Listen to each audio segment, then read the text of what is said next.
membuat Zakaria sampai bisu, sampai anak yang dijanjikan itu lahir. Jadi saudara yang dikasihi oleh Tuhan, pertemuan ini juga menjadi satu latar belakang yang pada akhirnya di dalam Lukas pasal 1 ini muncullah pujian dan ungkapan syukur kepada Allah. Yang pertama. Yang kedua, firman Tuhan menyampaikan kepada kita bahwa Zakaria dan Elizabeth sudah usia lanjut. Jadi usia lanjut dalam konteks budaya waktu itu dapat dipahami sudah usia 60 tahun ke atas. Nah, yang pertama dikatakan Elizabeth adalah perempuan mandul, artinya tidak bisa mendapatkan anak daripadanya. Yang kedua, Elizabeth sudah tua secara biologi. Dia kalau seandainya pun mendapatkan siklus-siklus seperti wanita yang memang idealnya bisa melahirkan, Elizabeth tidak demikian. Karena dia sudah usia 60 tahun, ini sudah melewati masa menopause. Jadi sebenarnya sudah tidak ada kemungkinan daripada Elizabeth untuk mengalami persalinan yang didahului oleh kandungan, oleh pengandung yang di dalamnya ada Yohanes Pembaptis. Tetapi saudara yang dikasihi oleh Tuhan, firman Tuhan mengatakan di usia tua dia melahirkan dan melahirkan dengan selamat. Saudara, usia 40 tahun ke atas, bahkan di bawah sedikit 35 tahun ke atas, ini adalah usia yang rentan bagi seorang wanita untuk melahirkan. Tetapi saudara perhatikan firman Tuhan katakan kepada kita, ini menjadi kesaksian iman bahwa Elizabeth di usia 60 tahun ke atas masih bisa mengandung, masih bisa melahirkan dan melahirkan dengan selamat. Saudara yang dikasihi oleh Tuhan, latar belakang inilah yang menyebabkan Zakaria boleh memuji Tuhan, dan secara istimewa yang kita baca ini ayat 2 ayat 78 sampai 79 boleh ada dan kita merenungkan pada sore ini. Tetapi saudara yang dikasihi oleh Tuhan, ini adalah dua alasan yang biasa. Yang sebenarnya ada satu alasan utama yang paling mendasar, yang menjadi pijakan paling mendalam daripada Zakaria untuk menaikkan pujian yang ada di dalam ayat 78-79 ini. Didahului di dalam ayat 78 oleh rahmat dan belas kasihan dari Allah kita. Ini yang mendasari paling dasar daripada puji-pujian yang dinaikkan oleh Zakaria. Saudara, ada banyak alasan untuk kita selalu memuji Allah, tetapi harus memastikan dalam diri kita bahwa alasan paling mendasar kita memuji Tuhan adalah karena belas kasih Allah, adalah karena begitu besar kasih Allah di dalam Yohanes 3 ayat 16 katakan demikian kepada kita, sehingga kita mendapatkan persekutuan yang intim, sehingga kita beroleh keselamatan dan pengampunan dosa di dalam Sang Bayi Natal yang pada tahun ini kita, khususnya bulan ini, kita peringati kelahirannya. Jadi saudara yang dikasihi oleh Tuhan, dari sekian pengalaman yang dialami oleh Zakaria, dia tetap bersyukur di dalamnya, tidak menutup kemungkinan untuk dia tidak bersyukur di dalam. Tetapi ada sekali lagi alasan paling mendasar yang utama kenapa dia memuji Tuhan, istimewa di ayat 78-79 ini. Belas kasih Allah lah yang menyediakan jalan damai sejahtera. Dari kalimat ini kita akan merenungkan firman Tuhan, jalan damai sejahtera.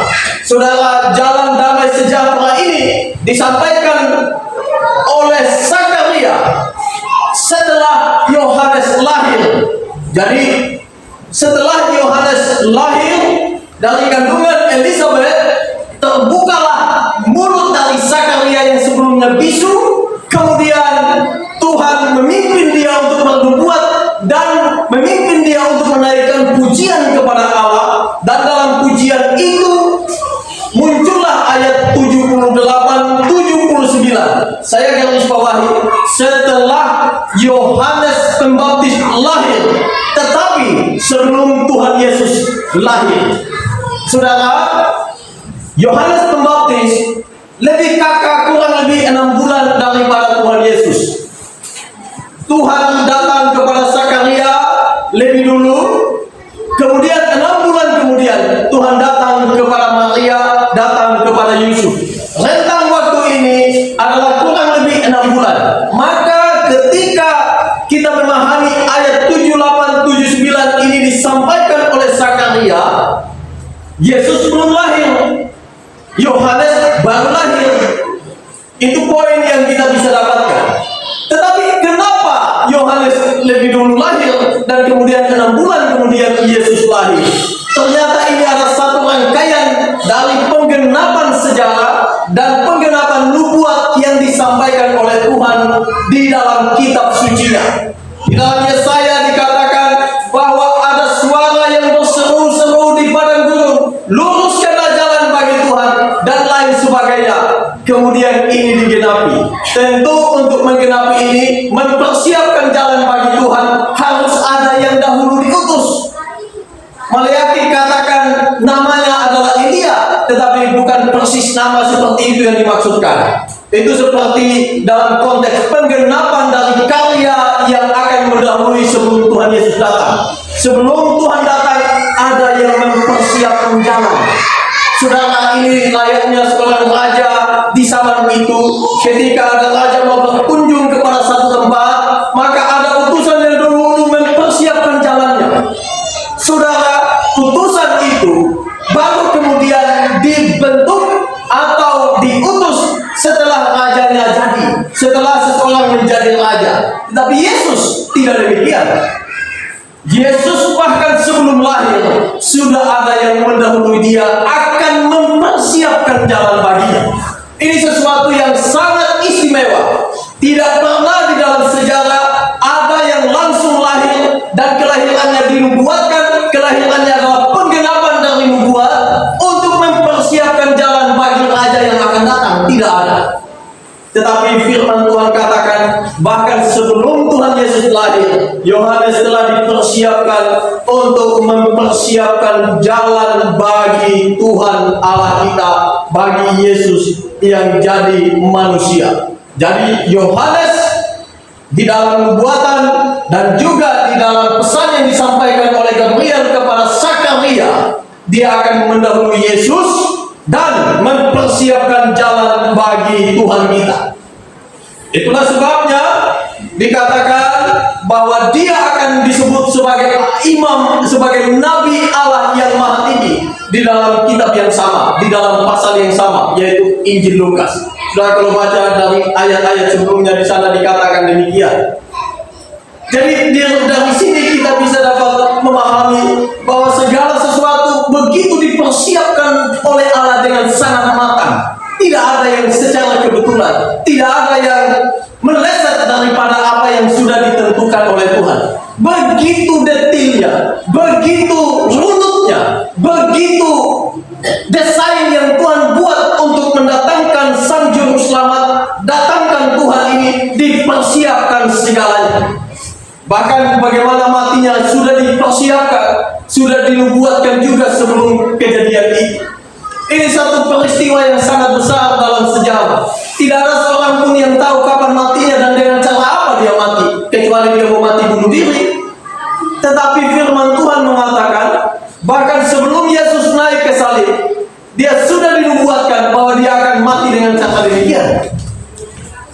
Terlalu ajaib untuk kita memahami jalan Tuhan. Tetapi demikianlah Tuhan mengajarkan kepada kita. Dan dari situlah kita melihat ada jalan keselamatan, jalan damai sejahtera yang Tuhan siapkan bagi kita. Jalan damai sejahtera ini, saudara, di dalam teks aslinya disebutkan sebagai Eis Hodon Eilenes. Kata Eis itu menggambarkan, misalkan ini adalah satu bulatan atau satu balok. Waktu dikatakan Eis itu maksudnya dari luar tembus masuk ke dalam dan diam di dalam satu lingkaran. Itu adalah Eis. Jadi ketika dikatakan mengarahkan kaki kita kepada jalan damai sejahtera itu, artinya kita yang dari sebelumnya tidak hidup di dalam jalan damai sejahtera, dipimpin oleh Tuhan masuk sampai di dalam satu tatanan yang disebut sebagai jalan damai sejahtera. Begitu dalamnya. Kita tidak hanya sekedar ada di pinggir, tidak sekedar jalan biasa, tetapi kita masuk sampai ke dalam pusat yang menjadi hubungan intim dengan Tuhan kita yang ada di surga. Tentu dengan jalan damai sejahtera, di dalam jalan damai sejahtera itu.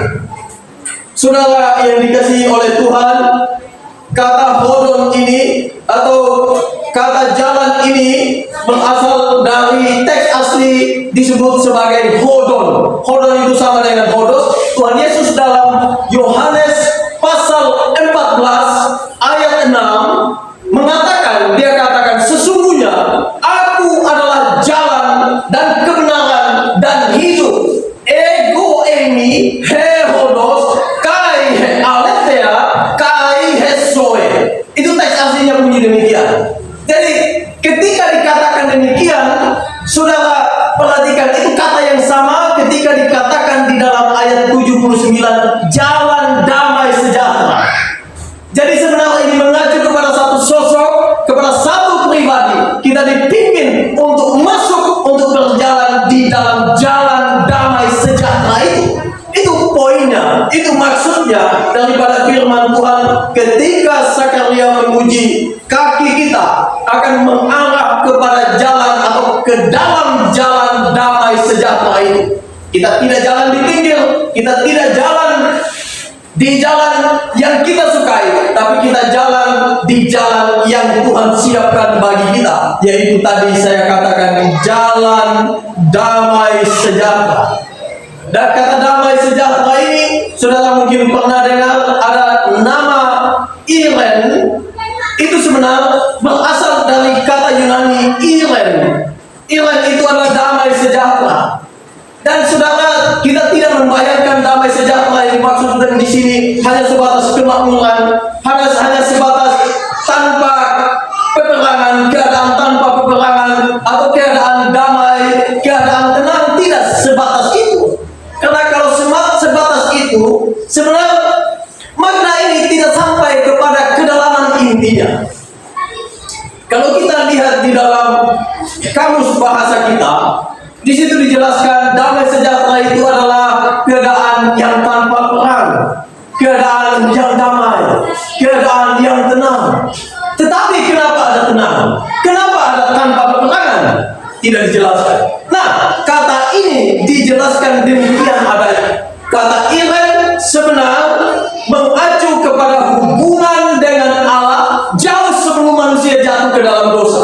Kata ini mengacu kepada kondisi dan keadaan yang terjadi di Taman Eden. Saudara, kita membaca kitab suci, di Taman Eden itu manusia bicara bagaikan sahabat dengan Tuhan kita. Di Taman Eden itu tidak ada kejahatan, tidak ada dosa. Di Taman Eden itu penuh dengan kedamaian, penuh dengan ketentraman, hubungan begitu intim dengan Allah. Itu damai yang sesungguhnya. Dan damai itu yang dimaksudkan bukan hanya sekedar tidak ada peperangan, tetapi di belakang ada gejolak, di dalam batin ada gejolak. Bukan hanya sekedar tenang, tetapi banyak kekhawatiran. Tidak demikian. Lebih daripada itu, kata Irene ini menggambarkan hubungan yang begitu intim dengan Allah di dalam kondisi dan keadaan yang semula sebelum manusia jatuh dalam dosa. Dari sini kita bisa melihat dua hal. Hubungan ini hanya bisa terjadi, yang pertama, ketika dosa-dosa kita dihapuskan. Tanpa penghapusan dosa, kita tetap ada di bawah hukuman Allah. Tanpa penghapusan dosa, kita semua siap dibinasakan di dalam neraka, baik tubuh maupun jiwa, seperti sabda Tuhan katakan dalam Matius pasal 10 ayat 28. Yang pertama. Yang kedua, kata ini menggambarkan bahwa kita dibawa ke dalam satu persekutuan, satu koneksi yang intim dengan Allah kita, sehingga di dalamnya saudara kita bisa menikmati hadirat Allah. Banyak masalah, tetapi masalah ini tidak mungkin menghancurkan atau setidaknya mengganggu hubungan kita dengan Tuhan. Kenapa demikian? Karena tadi sekali lagi ada Iren yang Tuhan sampaikan kepada kita. ada iman yang Tuhan beri di dalam hati kita. Kita dibawa dalam persekutuan, kita menikmati hadirat Allah, dan di dalam penikmatan itu koneksi kita tak terputus-putusnya dengan Allah.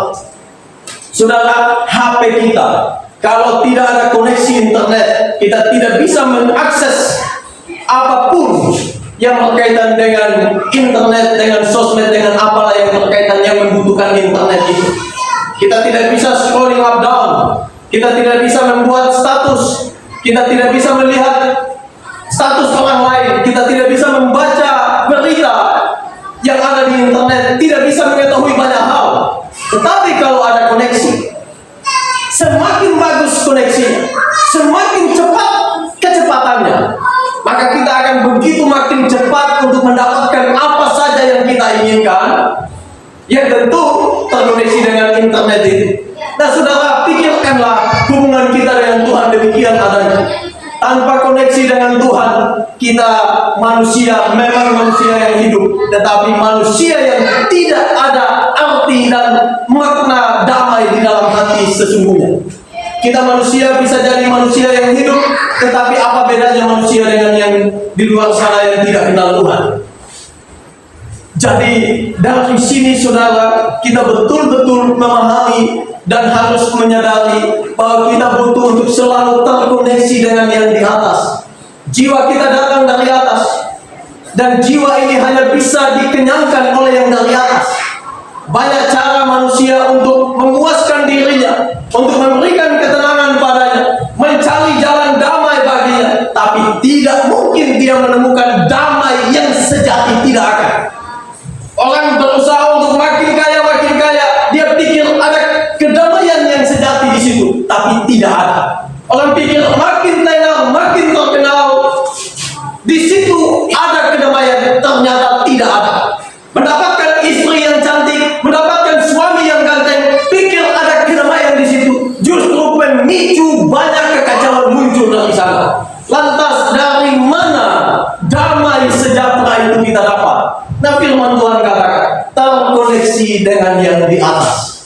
Terkoneksi dengan yang di atas. Dua hal ini penting sekali. Kita perlu mendapatkan pengampunan dosa, dan pengampunan dosa itu hanya bisa dapat melalui bayi Natal yang datang ke dunia ini. Yang kedua, kita perlu terkoneksi selalu dengan yang di atas, menikmati hadiratnya dan hidup di dalam perkenanannya. Barulah demikian kita bisa memaknai damai sejahtera yang dimaksudkan di dalam ayat yang ke-79 ini, saudara.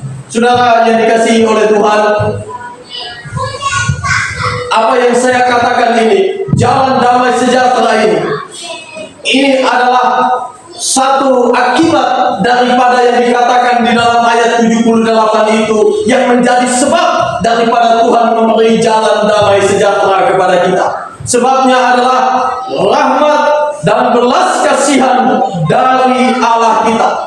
Saudara, ini katanya menarik sekali, sehingga sampai diterjemahkan oleh LAI 74 yang kita pegang ini sebagai rahmat dan belas kasihan. Dalam teks aslinya tidak ada kata dan, tetapi tidak masalah, karena ini ada satu penekanan yang begitu intim, yang begitu mendalam, yang kita perlu fokus. Apa maksud daripada firman Tuhan ini?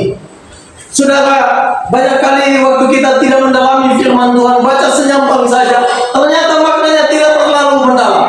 Tapi waktu kita menyiapkan pikiran, memusatkan perasaan kita kepada perenungan firman Tuhan, di situ kita menemukan makna sejati daripada apa yang ingin disampaikan oleh Tuhan kepada kita.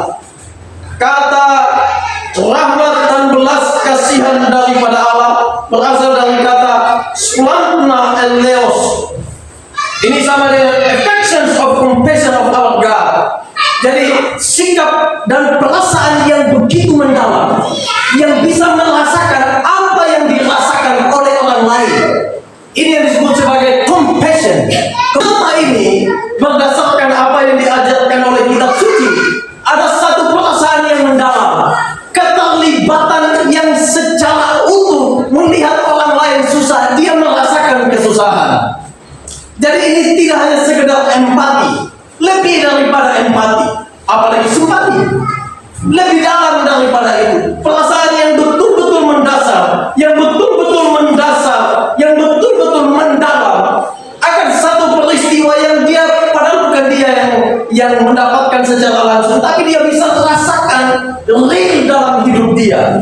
Saudara perhatikan, kata ini dipakai untuk Allah ketika Zakaria memuji Tuhan dengan mengatakan, oleh rahmat dan belas kasihan dari Allah kita, dia menyiapkan jalan damai sejahtera itu. Kata ini dipakai. Ini adalah gambaran yang terjadi pada manusia, tapi digambarkan Allah seperti itu, memahami apa yang dirasakan oleh Allah. Harusnya kita boleh dengan tunduk hati dan betul-betul menyerahkan hidup ini hanya kepada Tuhan. Ini adalah perasaan yang sangat mendalam yang dirasakan oleh Allah kita. Saudara, walaupun tidak cukup untuk menggambarkan perasaan yang dimaksudkan, yang bisa dialami dan yang dialami oleh Allah, kita bisa membandingkan ini dengan satu situasi dan keadaan di dalam keluarga. Karena firman Tuhan bilang, Tuhan Yesus adalah mempelai laki-laki kita, dan kita adalah mempelai perempuan. Dan inilah gambaran dari kehidupan berumah tangga.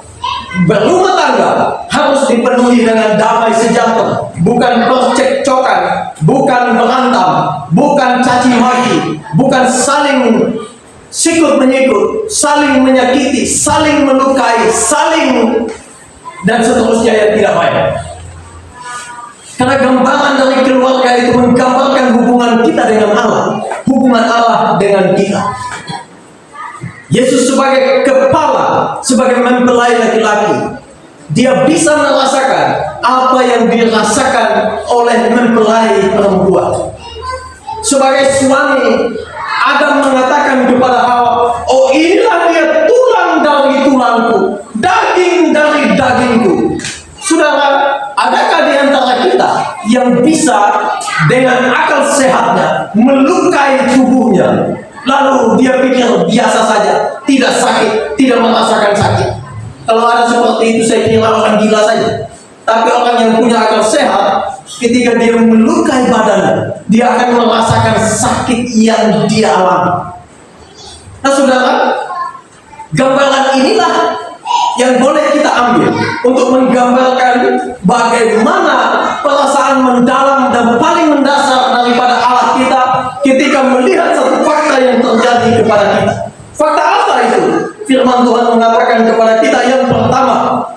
Saya tidak menjelaskan secara dogmatik, tapi saya menjelaskan secara tafsir dari ayat yang kita renungkan. Yang pertama, diam dalam kegelapan. Kita semua dikatakan oleh firman Tuhan di dalam ayat 79, diam dalam kegelapan, untuk menyinari mereka yang diam dalam kegelapan. Artinya ini fakta kita. Kita semua ada diam dalam kegelapan. Saudara, jangan bayangkan diam dalam kegelapan secara fisik, semua mati lalu kita ada dalam kegelapan. Tidak demikian.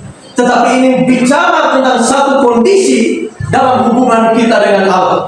Semua yang tidak diperkenan oleh Allah disebut sebagai kegelapan. Itulah sebabnya iblis dan semua yang ada di dalamnya, semua yang mengikutinya disebut sebagai makhluk yang ada dalam kegelapan. Bahkan kerajaan itu disebut sebagai kerajaan kegelapan. Karena di sana walaupun mereka hidup tapi mereka tidak menaati Tuhan.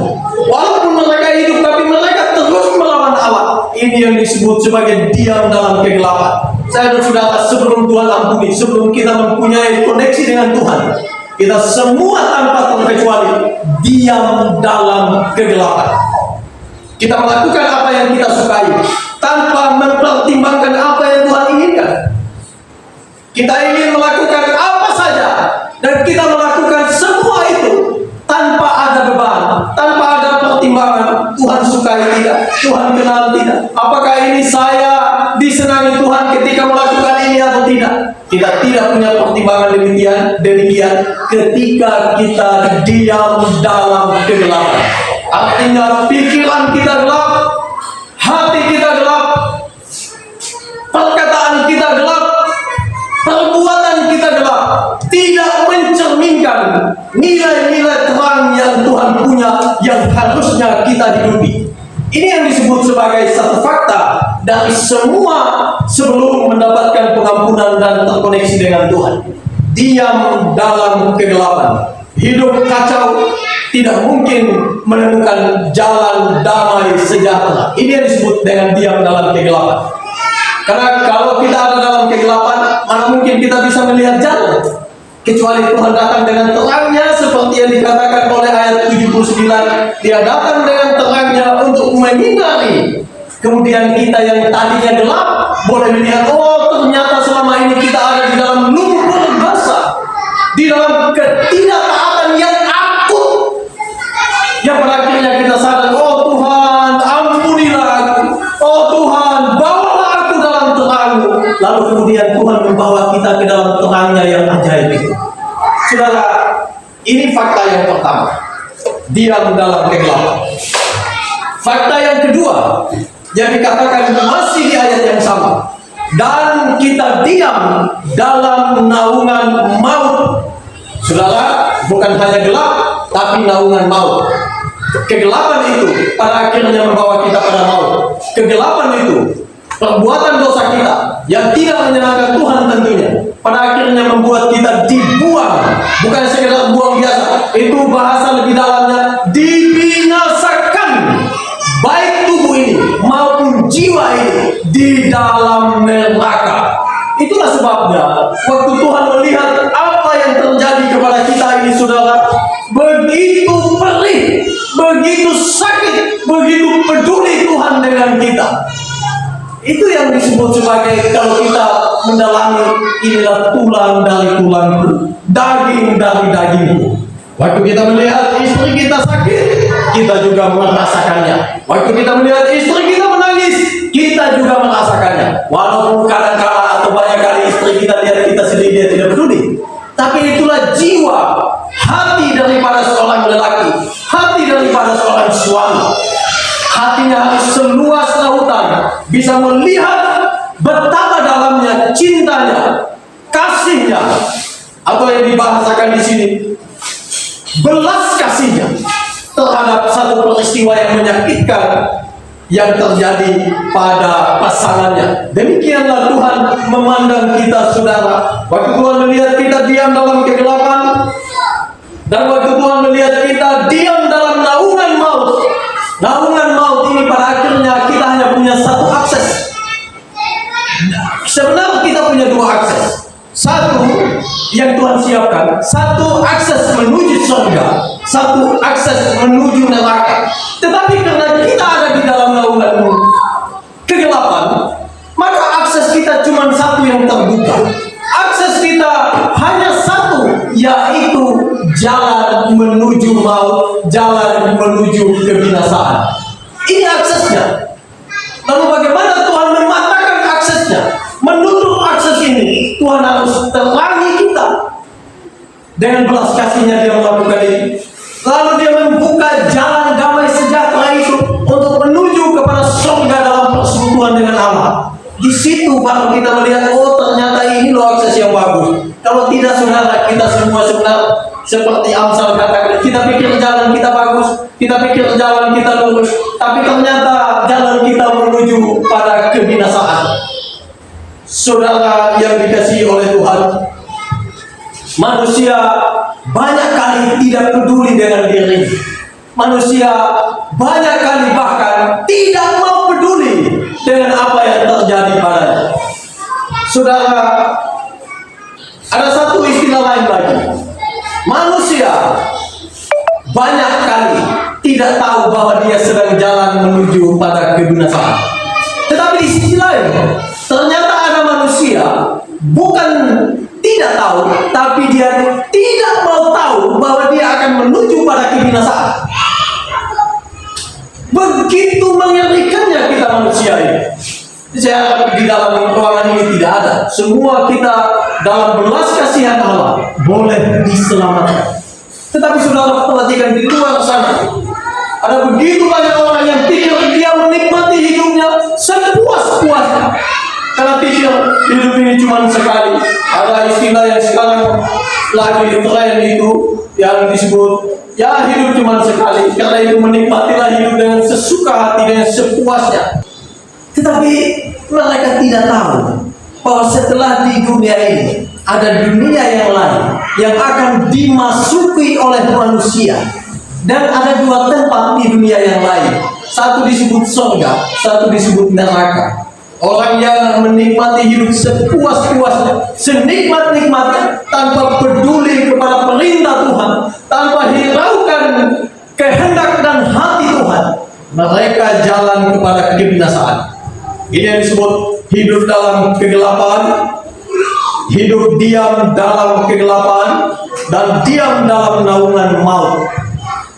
Tetapi ada satu yang disebut sebagai jalan damai sejahtera, dan jalan ini menuju kepada persekutuan yang abadi dengan Tuhan, yaitu di dalam surga. Setelah kita mati, setiap orang yang percaya kepadanya hidup baik-baik, hidup menuruti perintahnya, mengejar kesempurnaan walaupun tidak mungkin sampai kepada titik itu, tetapi ada hasrat yang besar untuk sampai ke sana. Orang ini setelah dia menyelesaikan semua yang ada di dunia ini, Tuhan bilang, selamat datang nak, selamat datang ke dalam persekutuan yang intim, yang abadi. Di sini tidak ada lagi kesusahan, di sini tidak ada lagi tangis seperti yang engkau alami di bumi. Di sini yang ada hanyalah kemuliaan bagi Tuhan. Di sini yang ada hanyalah bagaimana damai sejahtera itu tak ada putus-putusnya, dan segala yang baik, bahkan yang saya dan saudara tidak pernah lihat di dunia ini, saya dan saudara tidak pernah dengar, tidak pernah terbayangkan, di surga kita akan kaget-kaget dengan hal ini. Itulah yang Tuhan siapkan bagi kita. Nah, kalau Tuhan siapkan ini dalam waktu yang kekal, masakan hanya dalam waktu yang singkat, yang hanya mungkin belasan puluhan tahun kita hidup di dunia ini, kita sia-siakan hidup yang abadi ini. Tapi manusia banyak kali tidak paham ini, saudara. Banyak kali tidak paham hal ini. Tuhan tahu persis akan hal ini. Allah sungguh-sungguh tahu akan hal ini. Manusia banyak kali tidak tahu. Allah bahkan sungguh-sungguh peduli dengan hal ini. Tapi manusia banyak kali tidak peduli dengan dirinya. Dia membiarkan dirinya dicampakkan ke dalam kebinasaan. Manusia pikir setelah mati semuanya selesai. Oh tidak. Tuhan bilang setelah mati kita akan masuk kepada dimensi yang lain. Kita akan masuk ke dalam kehidupan yang Tuhan siapkan. Mereka yang tidak percaya binasa, mereka yang percaya hidup kekal bersama dengan Allah selama-lamanya. Karena itu saudara, kalau kita mengetahui tentang hal ini dengan benar, dengan sungguh-sungguh, apa yang harus kita responi setelah mendengar sabda Tuhan ini? Firman Tuhan hari ini mengajar kepada kita tentang jalan damai sejahtera. Firman Tuhan yang kita renungkan dikatakan, Tuhan akan menyinari kita dan mengeluarkan kita dari kegelapan, mengeluarkan kita dari naungan maut, dan Tuhan mengarahkan kaki kita, mengarahkan hidup kita ke dalam jalan damai sejahtera. Ini yang Tuhan siapkan bagi kita. Karena itu relakan hati, walaupun kadang ketika berjalan di dalam jalan damai sejahtera ada banyak tantangan gejolak hidup. Ini harga yang kita harus beri kepada Tuhan di dalam mengikut Dia, tapi tidak sebanding dengan apa yang Tuhan sudah beri kepada kita dan yang Tuhan sudah siapkan bagi kita. Tidak sebanding. Firman Tuhan bilang kita harus mengikut Dia sang bayi Natal itu. Memikul salib, banyak penderitaan, menyangkal diri, kesombongan kita buanglah semua, karena itu tidak ada tempat di dalam surga. Kesombongan, keangkuhan, segala hal yang duniawi tidak ada tempat di surga, tidak ada tempat dalam persekutuan dengan Allah. Karena itu lepaskan semua itu, arahkan kaki kita berjalan dalam jalan damai sejahtera. Dan dengan demikian saudara, hidup kita boleh mencerminkan kemuliaan Allah. Kita hidup dalam jalan damai sejahtera. Ini lebih penting daripada apapun yang kita bisa dapatkan di dunia. Sejauh saya dan saudara berjalan dalam jalan damai sejahtera, tidak perlu kita pusingkan hal yang lain, karena Tuhan tahu apa yang kita butuhkan. Pegang teguh jalan itu, jangan pernah menyimpang ke jalan yang lain. Terus jalan di jalan damai sejahtera itu. Dan yang saya maksudkan, hiduplah dalam otoritas Allah, hiduplah dalam firman Allah. Biarkanlah firman itu mengalir dari pikiran kita, dari hati kita, dari tutur kata kita, dari perbuatan kita setiap hari. Orang lain boleh menikmati. Kitalah suratan yang terbuka, yang dapat disaksikan, dapat dibaca oleh orang lain. Mereka menikmati Tuhan karena kita hidup di dalam Tuhan. Terpujilah Allah kita dari selama-lamanya sampai selama-lamanya. Hiduplah, saya ulang sekali lagi, hiduplah dalam jalan damai sejahtera.